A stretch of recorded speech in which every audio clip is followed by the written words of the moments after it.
Baiklah, pada video kali ini saya bersama dengan kelompok saya akan mempresentasikan hasil penelitian kami dengan judul penelitian Implementasi Teknologi Beton Precast pada Pembangunan Tribun di Area GOR Politeknik Negeri Manado. Perkenalkan, nama saya Gloria Muin dengan NIM 21012032 dari jurusan Teknik Sipil Prodi D4 Konstruksi Bangunan Gedung, dan saya sebagai ketua peneliti. Perkenalkan, nama saya Muhammad Sutejo Mukonginta. NIM saya 21012010.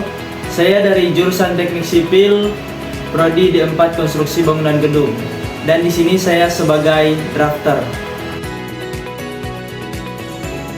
Perkenalkan, nama saya Nadia Jessica Yanis, NIM 21012005 dari jurusan Teknik Sipil dengan program studi D4 Konstruksi Bangunan Gedung. Saya sebagai estimator. Perkenalkan, nama saya Astrid Ratulangi, NIM 21012029, jurusan Teknik Sipil Prodi D4 Konstruksi Bangunan Gedung. Saya sebagai perancang metodologi penelitian dan metode pelaksanaan. Yang menjadi latar belakang dalam penelitian ini yaitu lapangan sepak bola dengan fasilitas lengkap dan struktur bangunan yang kuat. Lapangan digunakan untuk latihan dan kompetisi. Saat ini lapangan sepak bola Politeknik Negeri Manado tidak memiliki tribun. Oleh karena itu, tim kami memilih untuk mendesain tribun dengan beton precast. Desain tribun menggunakan beton pracetak yang efisien dan fleksibel. Tujuan penelitian ini adalah untuk membangun tribun yang kokoh dan aman untuk meningkatkan sarana lapangan sepak bola di Politeknik Negeri Manado. Tujuan penelitian yang pertama, untuk membuat desain tribun lapangan sepak bola di area GOR Politeknik Negeri Manado.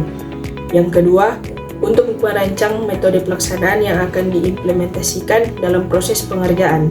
Dan yang ketiga, untuk membuat rencana anggaran biaya yang lebih terjangkau. Ada beberapa manfaat penelitian. Yang pertama, penelitian ini bisa menjadi alternatif untuk pengembangan beton precast di dunia konstruksi yang tidak hanya digunakan pada bangunan gedung saja, tapi juga bisa digunakan untuk pembangunan lainnya, seperti pada tribun. Yang kedua, lewat penelitian ini dapat mengetahui dan memahami bagaimana cara mendesain sebuah tribun dan menghitung anggaran biayanya. Dan yang ketiga, penelitian ini diharapkan dapat menunjang peta jalan dan keunggulan dalam rencana strategis penelitian jurusan yang berfokus pada penerapan prinsip-prinsip berkelanjutan pada konstruksi bangunan gedung. Bagan alur ini merupakan representasi visual yang digunakan untuk menunjukkan urutan peristiwa atau langkah-langkah dalam proses penelitian ini. Sesuai pada bagan, langkah awal yang kami lakukan yaitu menentukan topik atau menentukan judul, lalu kami menentukan tujuan dari penelitian yang akan kami buat. Selanjutnya, kami mengambil referensi lewat jurnal dan artikel dari penelitian terdahulu dan dari buku ajar. Sesuai dengan bagan pada slide, setelah kami mendapatkan berbagai referensi, kami mulai menyusun konsep penelitian dan desain untuk tribun yang akan kami buat dengan menggunakan software AutoCAD. Dan untuk menganalisis struktur, kami menggunakan ETABS. Dan yang terakhir, untuk menghitung rencana anggaran biaya, kami menggunakan Microsoft Excel. Pembangunan tribun ini akan menggunakan beton precast pada komponen plat sayap, balok 1 dan balok 2.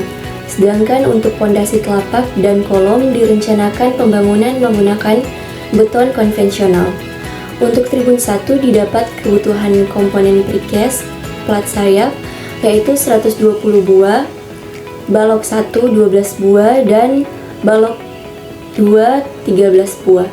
Dan pada tribun 2 didapat plat sayap 100 buah, balok 1 10 buah dan balok 2 11 buah. Baiklah, di sini saya akan menjelaskan untuk slide 9. Ada gambar 3D dari bentuk tribun yang kita desain. Di sini kita bisa lihat untuk panjang tribun 1 yaitu 60 meter dan tribun 2 50 meter. Dan untuk kapasitas tribun bisa menampung, untuk tribun 1 bisa menampung 400 orang dan tribun 2 bisa menampung 300 orang. Kita lanjut di slide 10. Di sini ada gambar 3D plat sayap dan potongan tribun yang digambar dari Tekla Structure.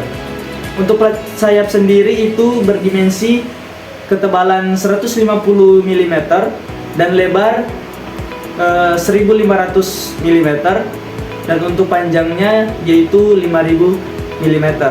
Dan untuk potongan tribun kita bisa lihat di sini untuk mutu beton 25 MPa dan mutu baja 410 MPa dengan sudut kemiringan 22 derajat.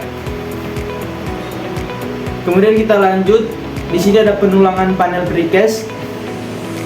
Ada balok 1 dan balok 2. Untuk balok 1 sendiri itu panjangnya 4500 mm dan ketebalan lebar atau ketebalannya itu 700 mm.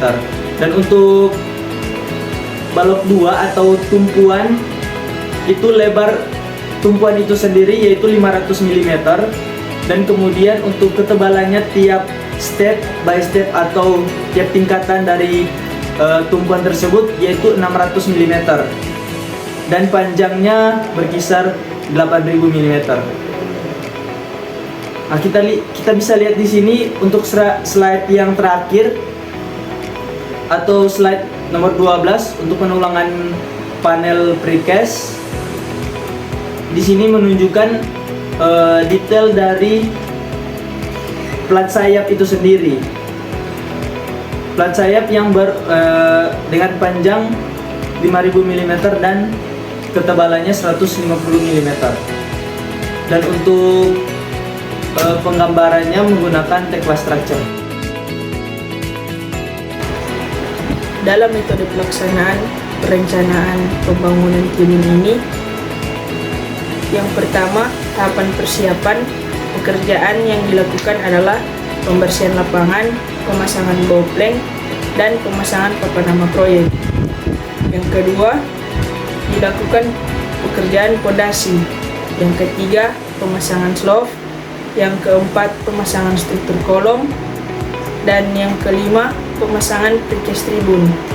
Dan yang menjadi komponen precast tribun adalah balok dan plat sayap atau sebagai dudukan.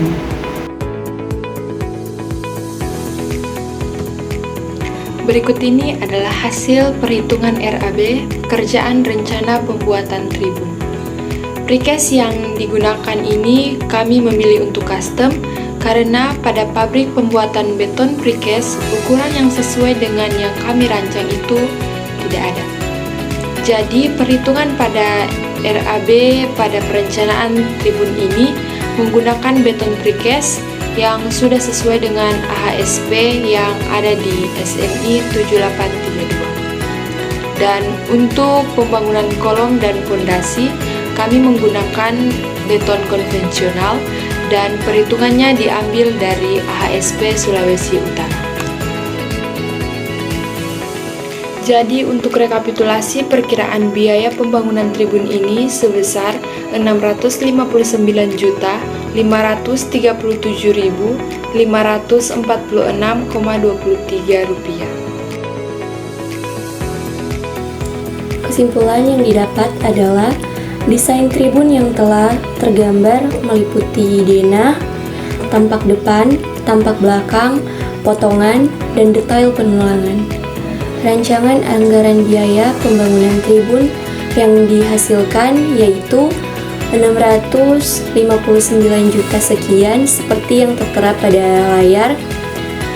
Penelitian ini menunjukkan bahwa penggunaan kedua metode yaitu precast dan konvensional dapat memudahkan dan mempercepat proses pembangunan tribun dengan konsep ini. Lokasi pembangunan di area GOR menunjukkan potensi untuk digunakan dalam berbagai acara kampus dan kegiatan olahraga, memberikan manfaat kepada mahasiswa.